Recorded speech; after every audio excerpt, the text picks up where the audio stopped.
Good evening. Welcome to you all for this shir tonight. This is Thursday night of Parshas Pekudei, leading into Shabbos Chazak, also Parshas Poro. The shir today is dedicated in honor of the boy who just had his bris last week. His name is Yehuda Chaim. His parents are Rabbi Nachum Mendel and Sarah Esther, dedicated by his grandparents. L'orech Yom V'Shalom Tovos for everyone. Let's now go into our list of questions and points. So I was in Eretz Yisrael recently, and I utilized the opportunity to arrange an interview in relation to the recently published Siddur. And that interview was published in a journal, which is a bi-weekly called Kikorov. And I got a lot of very nice feedback from that. In the interview, I was speaking both about the Siddur work and also about the Sforim of Bistei Hashlichas, this Nesivim Bistei Hashlichas, the whole topic of responding to shilas which come up in the work of Shlichus, which is a rather unique field. Meanwhile, one of the most fundamental areas in this area of involving with people who are not yet Shomer mitzvahs is the mitzvah of Hecheach to Hechiach, the mitzvah of you shall surely rebuke your fellow, and I mentioned in the interview how my late father-in-law, Rabbi Sudak, would say that Hecheach to Hechiach comes from a lotion of Hechiach can mean to prove, to convince, to swing over people's minds. And so, whereas in the Siddur there's a whole section in the a whole chapter in the Miluyim discussing different opinions, whether the mitzvah of Hecheach Techiach is a mitzvah you say your bit and you're done, or the mitzvah is really the efficacy of your speaking that you're going to get through. And if you don't get through, you haven't achieved anything. So I showed how the Alter Rebbe in two places, in Siman Tofrei Ches, in the Din of Erev Yom Kippur, seems to follow the former opinion, which is the opinion of some Rishonim, whereas in Siman Kuf Nun Vov, which is assumed to have been written later, he takes the view that the mitzvah of Hechocha is very much dependent upon whether it's going to be effective. Having said that, so one of the readers sent me this comment, Rabbi Yaakov Goldstein of Tzfas, has written many Sforim, and he shows that in the Lashon HaRambam, that second opinion, that the efficacy is crucial, is quite evident. So we have in the Rambam in Hilchos Deis, when you see your fellow who has sinned and going in a not good path, mitzvah l'hachazir lemutiv, it's a mitzvah to bring him back to the good, to the better, and to tell him that he's causing himself harm with his evil deeds, etc. So with those the opening words, l'hachzir lemutiv, the Rambam has summed it up. The mitzvah is not to say your bit. The mitzvah is l'hachzir lemutiv. And this is also quoted by the Alter Rebbe in Siman Tofresh, in Kuf Nun Vav, that the mitzvah is l'hachzir lemutiv. So it's not the mitzvah to say your bit, and then you can say Ananias nafshi hitzalti, but rather the mitzvah is the actual efficacy of persuading someone to see that they should keep Torah mitzvahs the way they should be. Okay. Now, I've got the following from two separate people.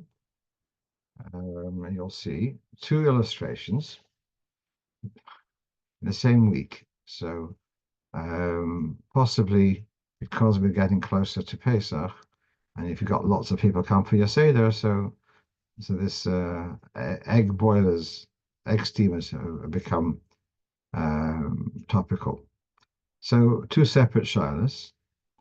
So the one shiloh was, does this egg steamer, whatever it's called, I'm sure there's a proper word for it, does it need to be toveled? And I did look around to see if any of the contemporaries forum talk about this, and I didn't find any comment, but I don't see any reason why not. And the thing is that the dome and the lower perspex case, they are plastic, and plastic we would table as a chumrah, it's not a chiyuv and hadin. The eggs themselves are held on racks, which are made of plastic again, so again not an absolute chiyuv tefillah. But the bottom, the base, which is a steamer, is obviously metal, and it's warming up water, and that's steam cooking the eggs. So I don't see that any different to other pieces of equipment which cook food. And that's my feeling, that you should be tabling it. The thing is, of course, that any electrical appliance is prone to damage through immersing it in water, because the water will possibly connect the electricity where it shouldn't be connected and cause short circuits, etc. So that's like any other electrical machine where you have a problem with totaling it. So some things feels more safe that you can total them and nothing will happen, whether it's a toaster or a kettle. I don't know more about these machines, how sensitive they are. So one solution is for them to be dismantled and then reassembled by a Yid, and therefore it's called a keli made by a Yid. If that's not possible, then we have the other solution of giving it away as a gift to a goy. The goy will lift it up to be koine, and then he'll lend it to you long term. So sometimes the post can talk about that being only for 30 days, and this will have to go for longer also. We may have had discussion recently that there is in Stei HaShlichus Chelik Gimel. I've discussed this, quoting Rabbi Gedalia Lieberman soll sein gesund, to justify relying on the heter of lending it, sorry, giving it to a goy and borrowing it long term as being an acceptable solution. So that was the one question. I feel it ought to be toveled, and if it's not possible, to take the appropriate steps. The other egg machine was asking a different question.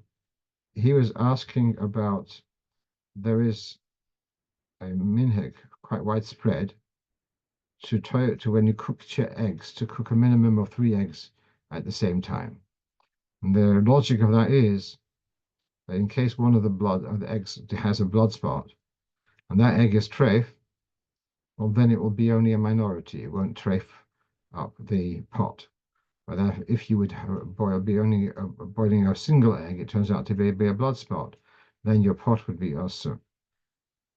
I'm sure some of us remember people using old tin cans, empty cans of peaches or something, to boil eggs because of this thing, that they didn't want to boil, for whatever reason, 3 eggs, just 1 egg. They'd use a tin can and put that onto the gas stove, and right, and if it turns out a blood spot, so they throw away the can. I remember seeing that more than 50 years ago, in more than one house. So it's asking, what would be with this? Are you yoked to this minute of having 3 eggs cooked together, or is each egg on its own? I don't see any big difference, because I'm not that familiar with how these machines look whilst they're in operation. Are they filled with steam? Is it just more gradual? But would it answer the other eggs? If it would, okay, fine. Then you have a multiple amount of eggs, and it shouldn't answer the other eggs because this egg is a minority. Having said all that, generally, most of us are using battery eggs, which the reason why a blood spot in the egg makes it ulcer, the whole egg, is because it's the beginning of formation of a chick. And in battery eggs, that's very, very unlikely.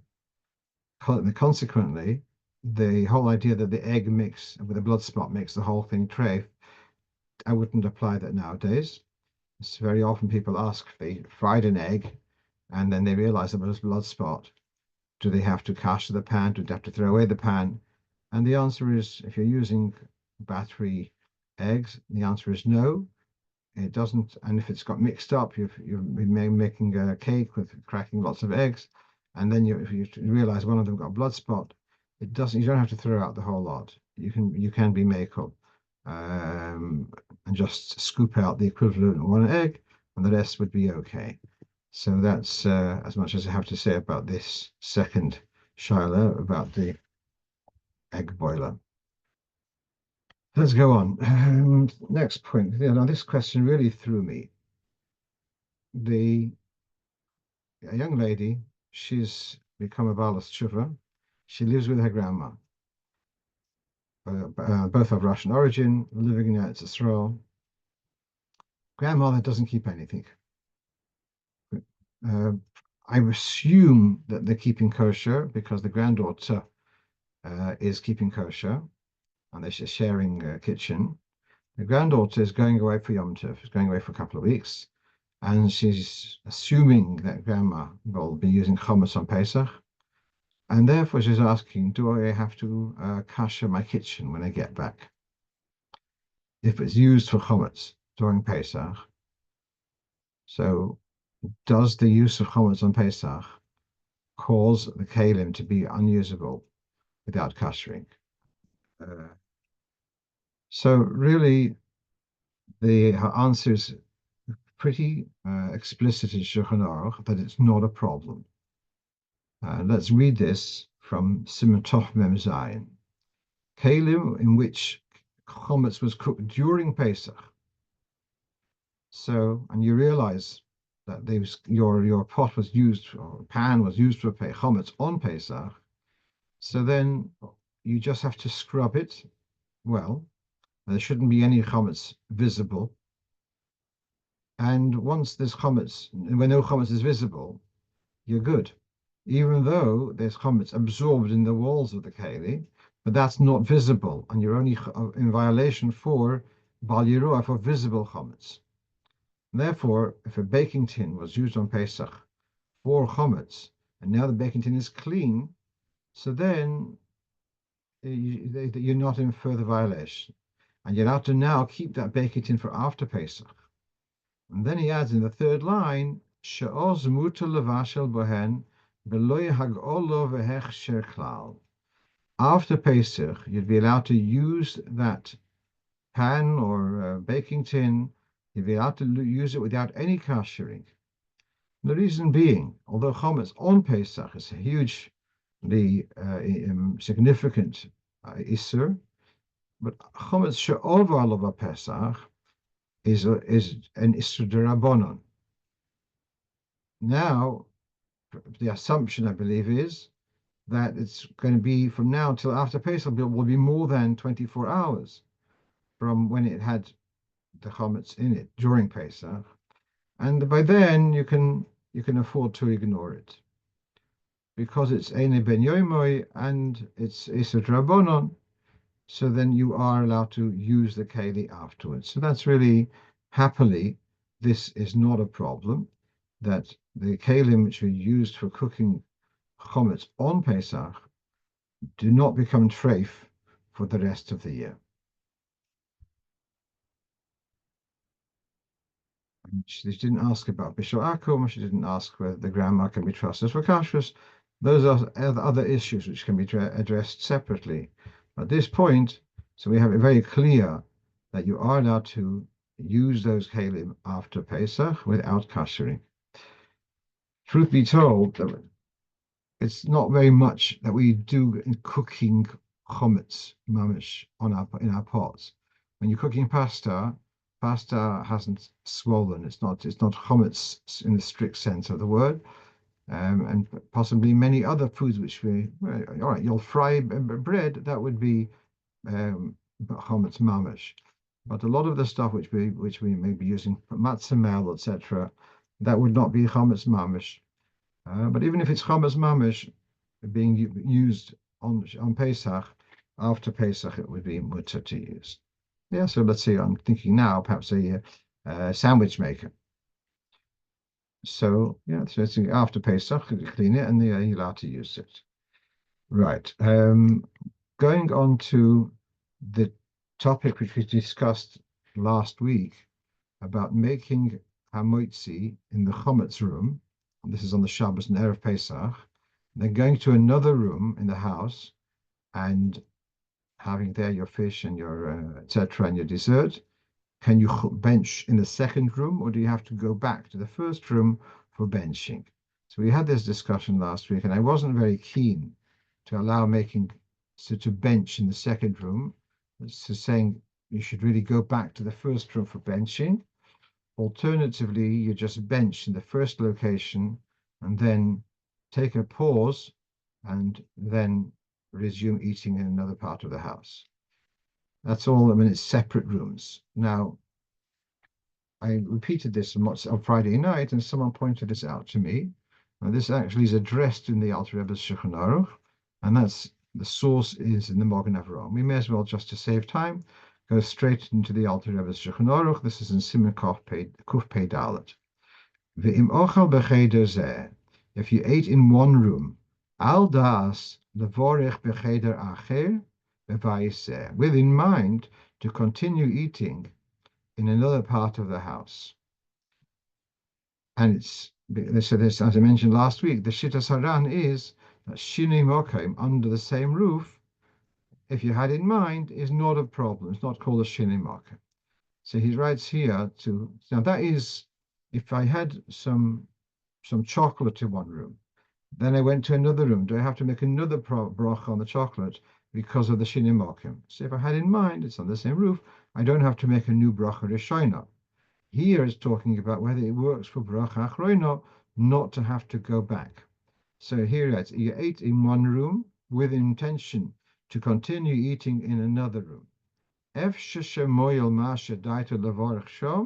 may be adequate. The fact that you had in mind to bench in the second room, like you had in mind to finish your meal in the other room. So here he's talking about a slightly different scenario, is eating in one room with the intention just to bench in another room. In our context, it's you are eating in the other room, but you're eating stuff like potatoes, etc., which don't want birchas hamazon in the full way. So I think it's similar. But meanwhile, does it work to eat in one room with in mind to bench in another room under the same roof? He says, not so keen about it. If the place where you've been eating is not clean, it smells, it could be whatever it may be, and it's offensive to say, and would therefore not be appropriate to bench there, then you'd be allowed to go to another room. So for whatever reason, your dining room, you can't eat anywhere else, but you could go to another room to bench because it's offensive to stay where you are. But otherwise, it looks like you should not be benching in another room where you did not in the room where you had hamotzi, even if they're under the same roof. Okay. Let's go on to the next question. Now, this probably was triggered by the Koilel Ion Tefillah, which we've had a session on Birchas HaShachar. But really, I've been asked this question a while ago, and okay, here's the question. We say morning brachas, and it's about and we're thanking Hashem for the various experiences, opening our eyes and treading on the floor, and putting on a hat, and wearing a belt, etc. So what happens if you slept in your clothes? You didn't change into fresh clothes. Do you say Malbash Arumim and so on? So we say all the brachas, even though you may personally not have gone through that experience. But is there a mila? Is there an advantage? And this is for me very practical. I come home, I take off my shoes right away. I wear slippers most of the time in the house. In the morning, I want to say the brachas in the morning. One of the brachas is about shoes, also the kotzorki. Is it a mila to put on leather shoes before saying the brachas, so that I will say the bracha, shall see the kol tzorki, and I'm actually wearing shoes, or is it not really important? So let's go through this sif carefully, and so we'll start off. Sif Zayin, and this is in Simon Memvov, Sif Zayin. It says all the morning brachas. If you were not chayav in one of them, let's say you did not hear a tarnagol, you didn't hear the rooster, or you hadn't walked, or you didn't get dressed, or you didn't put on a belt, or you were awake up through the night, and therefore you didn't have to take away the whatever they're called chevle shena, the threads of slumber. Yes, shoimrim. There are those who say that that bracha which you weren't chayiv because you didn't have the experience, you should not say it. Now that's actually the Rambam. If you'll be following 3 prakim a day, that was last week's Rambam. That the Rambam says, oh, if you didn't have that experience, if you didn't put on clothes, so then you shouldn't be saying Malbasharim. V'yesh oimrim. There's a second opinion. It says that now this is a bit subtle now. There are brachas amongst those 15 brachas odd. Some of those are al sidure shel olam. They are applauding the order in the world. So hanoisan lasech vivina. Hashem gives the rooster the wisdom to distinguish between night and day. So you're not saying, "Oh, I heard the rooster." You're talking about the rooster, not about my ears. Veroika ha'oretz. And we say brocha that Hashem has created that there is the dry land over the water. Okay, but you're not talking about my feet are standing on dry land. You're talking about Hashem's creation of land. So those brachas, because they are indirect, so to speak, they are applauding the order of the world rather than your personal experience. That's the second opinion says those brachas you can say even if you didn't have that experience.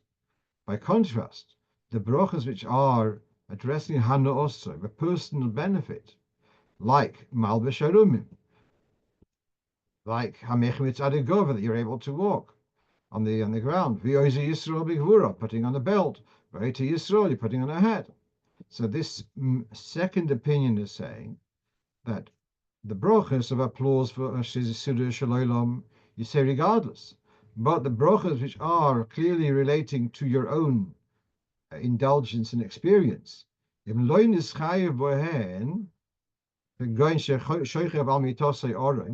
you didn't have that duty, because you were, let's say, you're not wearing clothes at all, you shouldn't say those brachas at all. So this is a second opinion. And there's a third opinion, which says it doesn't matter. Even loinis chayv v'hen klal, you say the whole lot. You say all the brachas, because the brachas are not relating to my personal benefit. It's applauding Hashem for having created the provision for the needs in the world. If you're not benefiting, and that is indeed our minhag. So if you're wearing plastic shoes, or canvas shoes, or no shoes at all, you still say Shasali Kol Tzorki, and so on. If you didn't hear a rooster, you still say Anash Vivina. Right. So this is the standard minhag. Even so, there is opinion which says a blind person shouldn't say Pekech Ivrim because they have a physical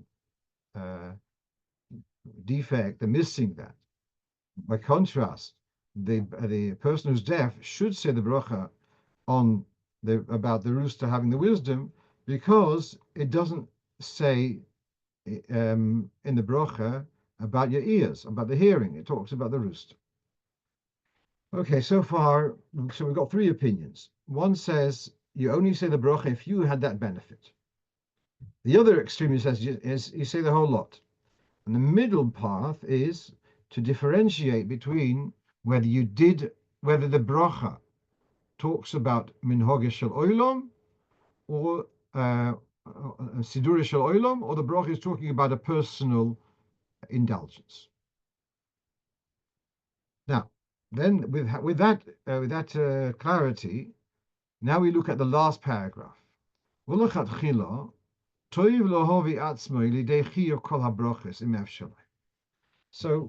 although the minhag is to say all of those brachas, well, there is a toiv. It is recommended that you should actually do that experience before you say the brachas. And then, that means, according to this, you should also try to listen to a rooster. Then he adds in the bracket, and I'm always, brackets are, in the Alter Rebbe's Shulchan Aruch, are always something which intrigue me.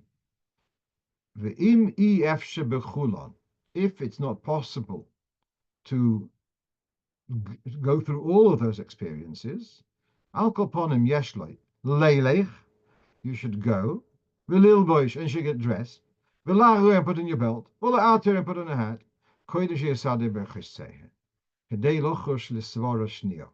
So in order to go according to the second opinion, which says if it's not a personal indulgence, so then you couldn't say that bracha. Now, you see leilech, that's mitzadei gover.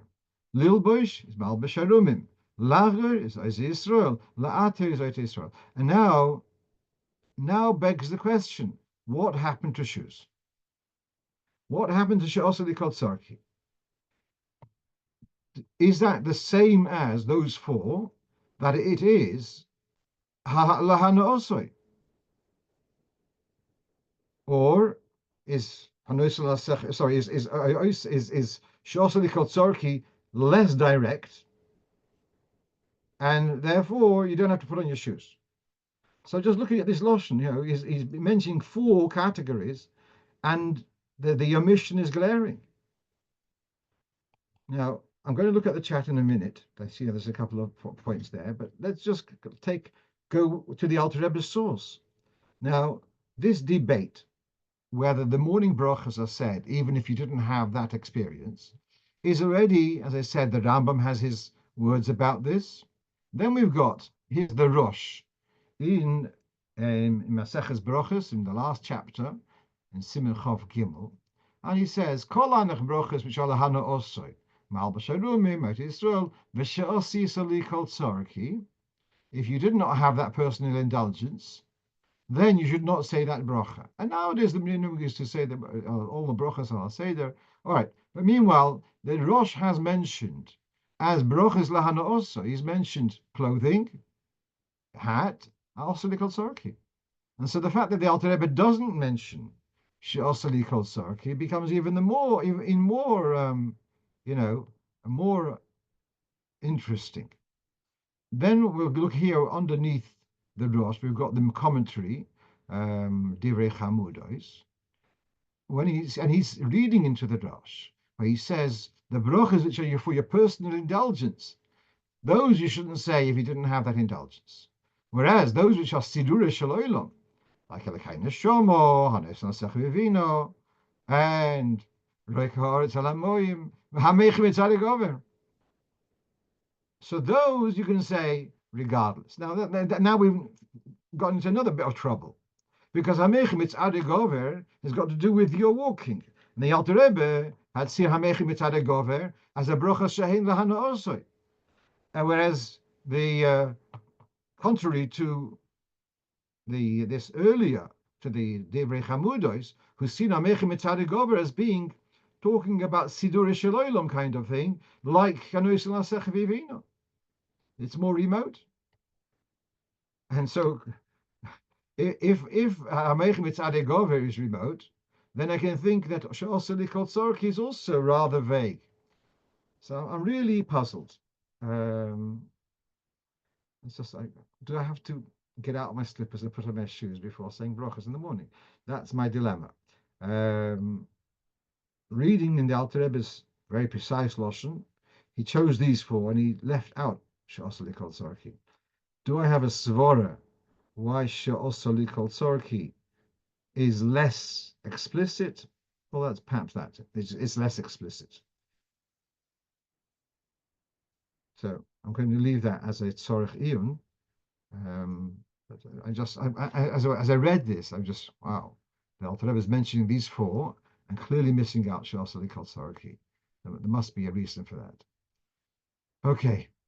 No, we're allowed to say we don't know. Okay. We go on. So now here's a question which also came up this past week. When you say Shema at night, before Yom Kippur Shalamito, and if you chatted for some reason after having said Shema, is it important to say Shema, the first parasha of Shema again? So here you have similar Reish Lamed tests. This is unfortunately we don't have Alter Rebbe's Shulchan Aruch on this part. So we've got the Mechaber, it talks about reading the first parasha of Shema and then saying Hamapil. Then we've got the Ramah, that's in the smaller lettering, that you read the Shema Somuch L'mitase, and he adds Ve'ein oichlin v'shoisin v'loy medabrim. You shouldn't eat or drink nor speak after Shema She'al mitase. Ela yishan miyad. You should go to sleep right away. Okay. No talking after Shema, never mind after Hamapil. Not so well known, but fine. That's what the rabbi is saying very clearly. Mr. Brewer, Sif Cotton Dalet says, if you do have a taiva to eat, drink or something, so then you are allowed to, but then you should read the Parsha of Shema again. But if you already said Hamapil, then you shouldn't interrupt, because that will be a hafsaka, a hefsek between rocha and sleeping. Now, I've got this other passage on the screen, which is in the Torah Or Siddur, in the Tilas Hashem Siddur. It wasn't there, and I don't know whether it's in the newer editions. It's not there in the older editions, and I've told you in the past that the Siddur Tilas Hashem was printed by Merkez Linyon Chinuch in the war years around then, and it was geared to as a children's Siddur, because they needed to have an easy, user-friendly Siddur for the schools which were being established by Merkez Linyon Chinuch. So they needed, so that they reprinted the Seder HaAvodah Siddur. So here I have in my hand actually a copy of the Vilna Seder Avodah, and it is actually clearly made for children. It says that's there how they spell it out. They're making it as easier that you shouldn't have to turn pages, etc. And this passage is missed out there, and for this, because it's a children's siddur, that's why that passage was left out. But meanwhile, there's no comment here that you should say the Parsha Shema again. In the Morgan Avraham, it says that one should say Shema, that if because of the hefsek, you should say Shema again, and then say Hamapil. Whereas the Alter Rebbe, he talks about the other details. He doesn't talk about saying Shema again. Now, one more point about this is, so this is a well-known Yechidus, Tovshin Chof Zayin. Someone goes into the Rebbe for Yechidus, and he says it comes for the Shema at night, and sometimes he's so tired, he just really doesn't have the energy to say Shema as a mensch, as a chassid. So the Rebbe answered him, you should say Shema until Hamapil, sometime earlier, when you're not so exhausted. And then you can do some other stuff, what you need to do, and then you'll say Hamapil later. So amazingly, there's no comment here of saying that Rebbe said to him to say Shema again. So we saw Mishnah Berurah, Ramos says not to be no talking after Shema, and Mr. Brewer says if you did have to talk, say Shema again. There's just a parsha of Shema again, and yet here you see a guidance. All right, so it's not mugya, etc. But this is an amazing thing that there's no mention, and not only I believe a lot of us will say that I've never heard of this, of having to say Shema again after if you were mafsik b'dibur. I noticed in 770 Bocharim, Chsidish Bocharim, and they're saying Krishma Shalamita in 770, and then they go to their dormitory, Actually, someone showed me in a sikha where the Rebbe says that actually the place for saying Krishna Shalamita is in your house. Or I don't know, Bocharim could be that their dormitory is so busy, they have more Yeshiva Das to say it in 770 than to say it in their room. Okay, whatever their cheshbon is. But I can't imagine that the boys come to their room and they don't have the need to converse a little bit with someone. And so, is this well known that if you talked after Commissioner Shmuel Shalomito, you have to say Shema again? How widespread is this? Okay, so all right. Again, I don't have a one svara is that possibly the Ramah was all more in the view of saying first Hamapil and then saying Shema, and that relates to, it says in the Yerushalmi about was it Rebbe Lozo or Rebbe Choi, that he would say Shema, and if he couldn't fall asleep, he'd say Shema again and again until he fell asleep whilst saying Shema. We don't have that because we have a Seder the other way around. We say Shema and then Hamapil. So could be that has got an influence on it. That because we say first Shema and then Hamapil, and we don't have a point of falling asleep from the actual Shema, then the idea of Somach Limitose falls away. Because we're saying either Yerushalmi or that's according to the opinion that you say Hamapil first. But if you say Hamapil later, then you're not saying Shema Somuch to Shino in any case. Right, let's move on. Back to Pesach. So there is a halacha that if a goy leaves chometz in your premises, you have no responsibility for it, but still you'd have to put up a mechitza of 10 tefachim to separate the goy's chometz. It should be, so to speak, inaccessible. So I once had someone come to me to sell his chometz, and I asked him, where's the chometz? So he says it's in the far end of the cellar. And what's in the near end of the cellar? Oh, that's where we're going to have our vegetables and our fruit. Well, then do you have a mechitza? Says, well, the chometz is going to be covered with a blanket. But that's not good enough. We have to have a mechitza, which means something that stands 10 tefachim high. And that's what we see. Well, that's written in Shulchan Aruch and Siman Reish Lamed Tes. Okay. Sorry, no, not Siman Reish Lamed Tes. Okay. It's in Shulchan Aruch in Hilchos Pesach. Was it Tov Mem? I think it's Tov. Yeah. At any rate, so now comes the question. Okay, just before going to the question, people come to sell their chometz, and they say, oh, they want to sell one drawer in the freezer. The bottom drawer in the freezer will have chometz wrapped up in black bags. And so I object to that because I don't see how you can get a mechitza of 10 tefachim inside your freezer.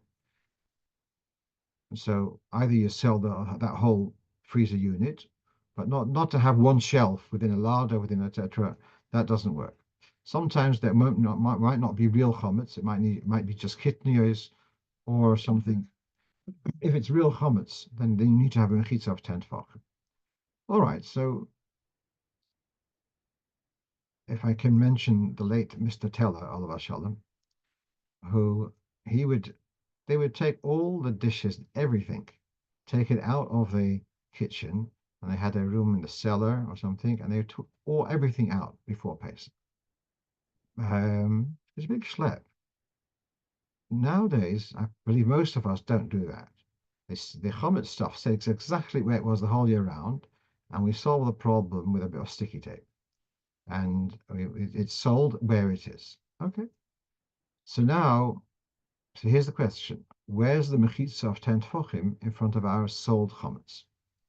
So if your kitchen counter is 10 tefachim high, so the units under the counter would be doors with, well, you could say there's 10 tefachim. If you have a tall larder, okay. But what happens if you have a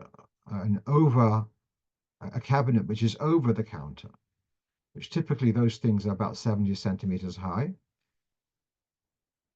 and so there's no 10 tefachim there. So if you have chomas behind those doors, how are you fulfilling this requirement of 10 tefachim? That's my question. So I want to share with you a wilde svar, and that is from the Alter Rebbe's Shulchan Aruch. This is in Siman Mem, where he's talking about the kedusha. You shouldn't have holy articles in the bedroom. If the bedroom is going to be a behavior which is not going to be tznius, so then there shouldn't be holy articles in the bedroom. So then what happens about a mezuzah? Now, usually the mezuzah is on the outside of the door, so therefore it does not exposed to, they're not tznius inside the room. But there could be sometimes, for whatever reason, that if there's a walk-in dressing room from the bedroom, so then you might have a mezuzah in the bedroom. So that's what the Alter Rebbe talks about, a mezuzah in the bedroom. So you should have, the mezuzah should be kli b'toich kli, a container within a container. It should be a double covering. And if there's a glass over Hashem's name, it should be another piece of paper covering the glass. So to protect the mezuzah from exposure to not tznius, you'd need to have a double covering.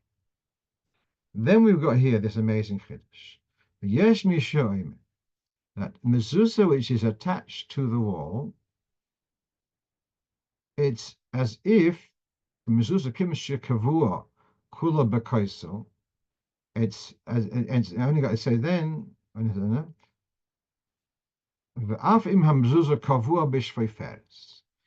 if the mezuzah is inside a tube, but since the tube is attached to the wall, it's as if it's in the wall. And therefore, the mezuzah is not in the bedroom, it's inside the wall. That's this Yesh Mishoimer, a whole amazing chiddush. That mezuzah which is attached to the wall, it's as if it's inside the wall, and therefore it's not exposed, it's not in the same room as the non-tznius exposure. Yes, lismech al dvorav l'hokel b'divrei sofrim. You may rely on this for the Rabbanon, etc. Very big chiddush. So what I want to borrow from this is to say the same thing with the chometz, that the kitchen unit, which is attached to the wall, becomes as if it's part of the wall, and it's not in your room. It's inside. It's like a mechitza b'fnei atzmai. So I wanted to borrow this concept from Hilchos Tefillin stroke mezuzah and apply it here. In the Alter Rebbe's Shulchan Aruch, he's got this little aleph there, which is alluding to telling us to look in the Kuntres Achron. And there in the Kuntres Achron, he sends us to a Mishnah in Orlis, when he talks about Pardaskin. And Pardaskin is a kind of in the wall you'd have like pigeonholes in a wall, and it talks about the door of the Pardaskin. It doesn't count as a blockage because it's made for opening. So he's somehow connecting this chiddush din of mezuzah to that story in the Mishnah in Orlis.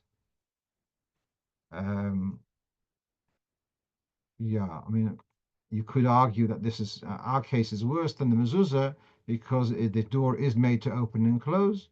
Okay, but if it's closed for Pesach, then it should be the same as the mezuzah, and it's not a problem of your fulfilled idea of it being in a separate room.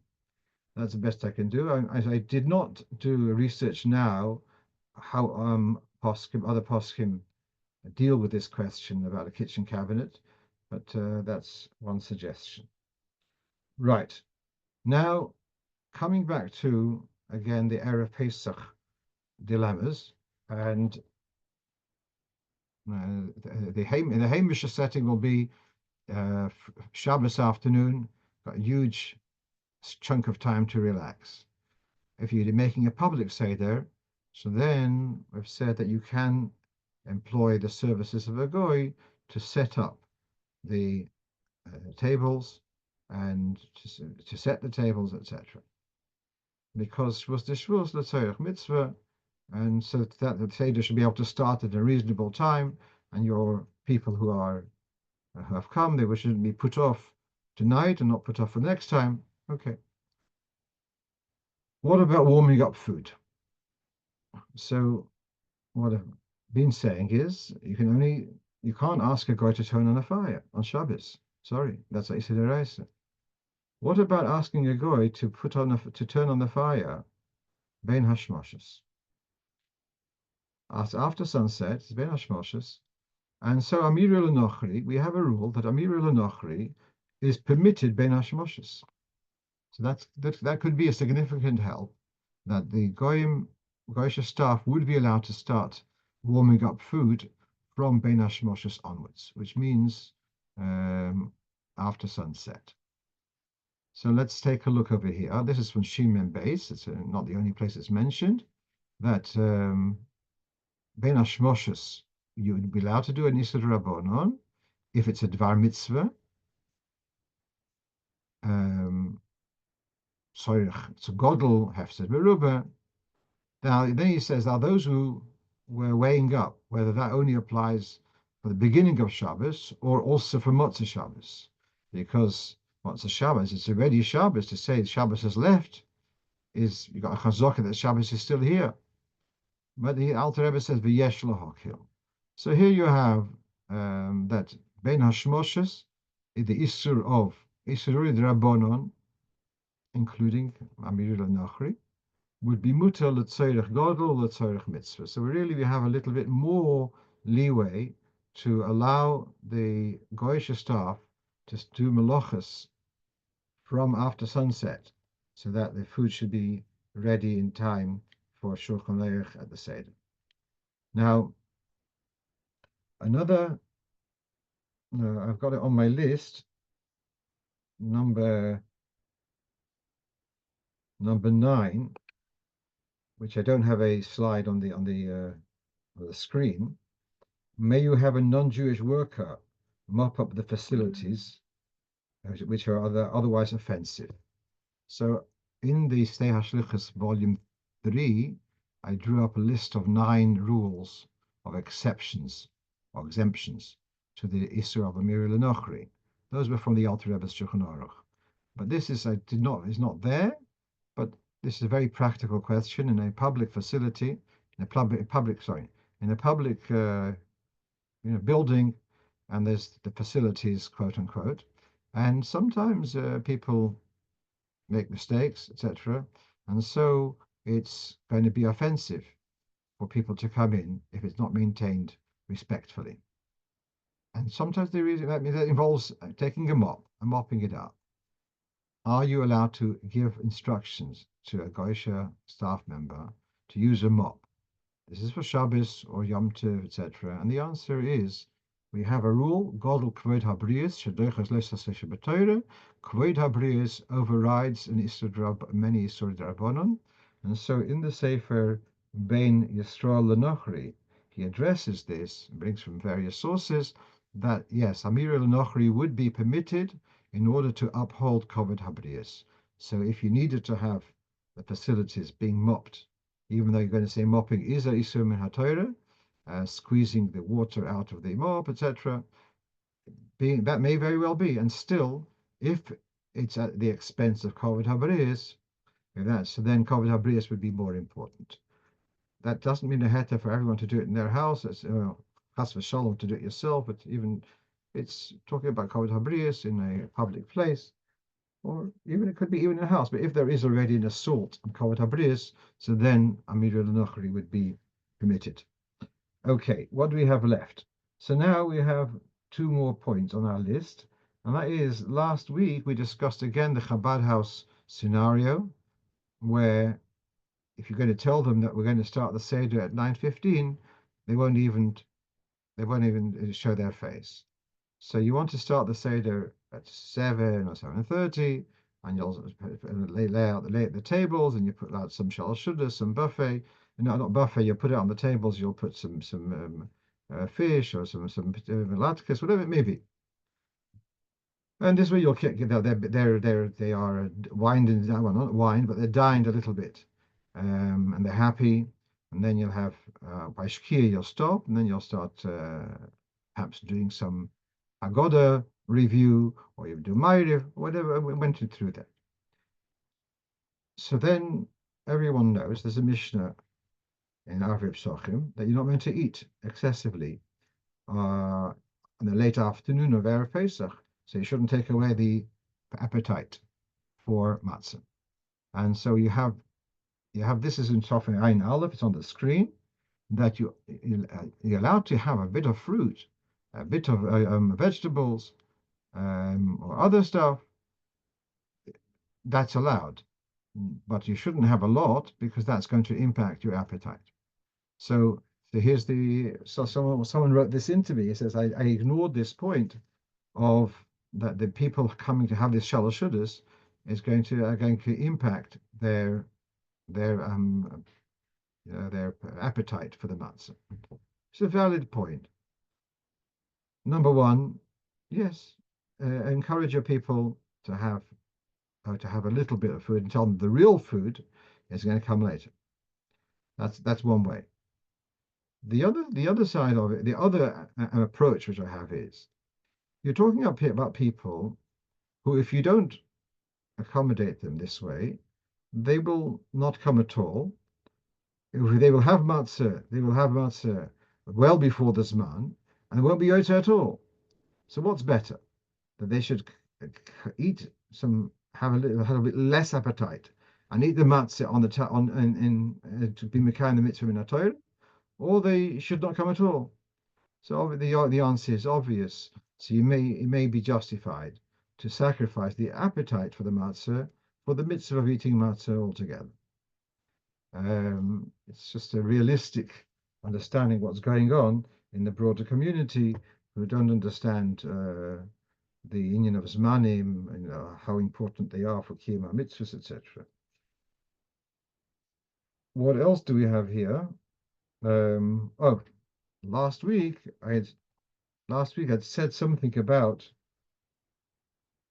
the Mishnah Berurah talks about if it's after Shkia and you haven't eaten shalosh shudas, so the Mishnah Berurah says you can wash and have shalosh shudas now.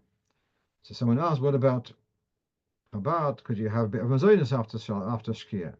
Which I said you can, but then how much? I said since it's you only need a mashahu, you don't have a heter for more than a mashahu.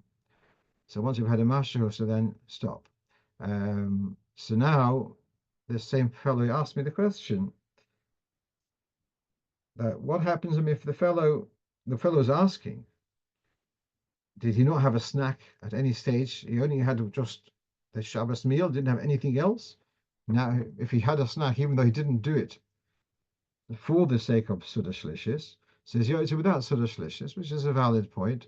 Once he's had mitzvahs in Tzrichas Kavanah, if he had a snack sometime during the afternoon, so he's already been Yotze Shal Shudas and doesn't have to, and therefore he doesn't have a heter to have anything after Shkia. Good point. I don't know whether I mentioned last week, but the Kiddush which you have in Shul, bringing, which is before, you can also be Yotze that as one of your three meals. And this is Ha'or of the Rebbe, that the fact that you have a concession that the third meal can be a bit less than, doesn't have to be a proper meal, it can be also Shaloi ala Seder. So if you have mezainis by the Kiddush in Shul after davening, and then you later come home and have Amotzi, okay, so you've had your Shalosh Shudas, which also explains what it says in Hayom Yom for Achon Shal Pesach. It looks like it says that they would make Kiddush after Musaf, and then they would daven Mincha. Then after that, they would have the Sudas Yom Tov. So they somehow made Kiddush without the proper meal. And how they were Yotze Kiddush B'Makom Suda, perhaps they were Yotze the fact they had a revius, that I'm not sure. Okay, we'll leave that for another time. I wish you all a very good night. Good Shabbos. Next week, Bez Hashem, we should have a shir, but the following Thursday, I'm afraid I'm not going to give a shir. I'll be in the middle of examining other stuff. I'm sorry I didn't look at the chats all this time. Does one make a bracha where toveling is lechumra? So then the answer is no. If you're toveling plastic, no bracha. If toveling ceramic, china, no bracha. You only make a bracha on toveling metal and glass, which is Chiyuv Rabbanan. Then someone's asking about, okay, yeah, Minig Ashkenaz to say Shema after Hamapil. The Zoin is before davening too. That's a good point, but I don't think so. If the Zoin is before davening counts as a Suda, then you should be making Kiddush. Mr. Burris says if you eat before davening for health reasons, you should be making Kiddush. We're Medayik from the Alter Rebbe, it's Ein Zman Suda. That's why you don't make Kiddush. If it's not, it's Ein Zman Suda, you can't be Yezah Shal Shudas. All right, we'll stop with that and wish you all a good Hanach and a good Shabbos.